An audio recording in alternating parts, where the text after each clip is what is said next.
안녕하세요. In this episode of Film Stock Reviews, I'm reviewing episode 7 of All of Us Are Dead. Now, let me just say that this is the turning point of the series.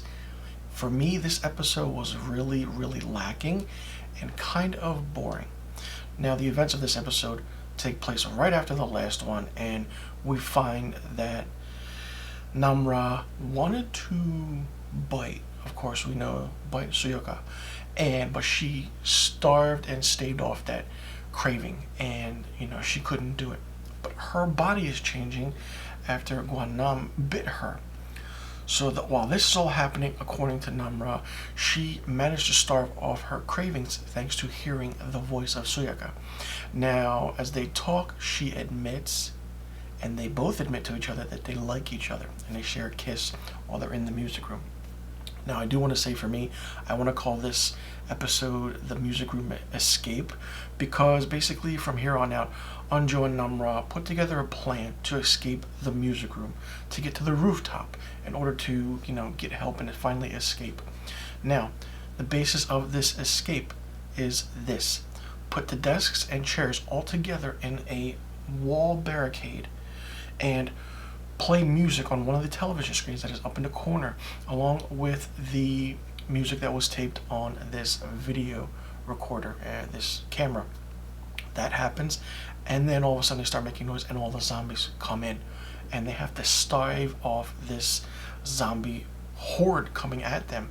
It's an interesting scene. It's full of action, and not only that, you're trying to figure out, like, Nayeon is still in the closet. You're trying to figure out what's happening. So this whole scene takes place over a course of, I want to say, 25 minutes.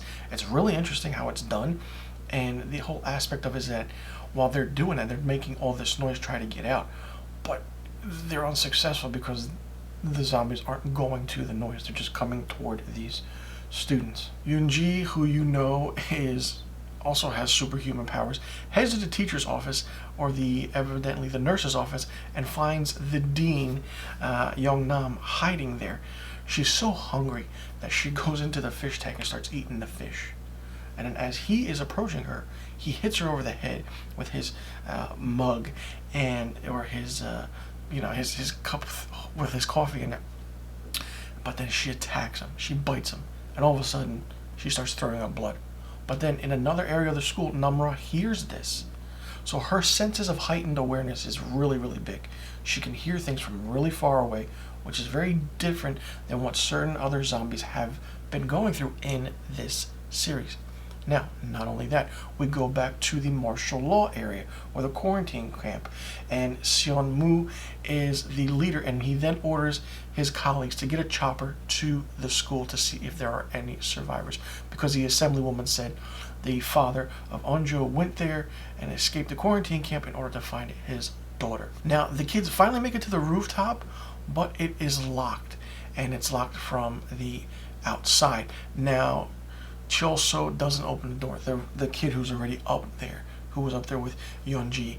And now the interesting thing is that we see this chopper coming, but all the while that's happening, this horde of zombies is coming up the stairs to them at the rooftop.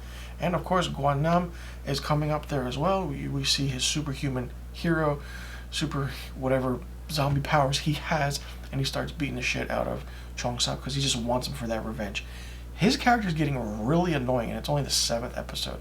Of all the shit he's been through and endured, I don't know why he hasn't been killed yet.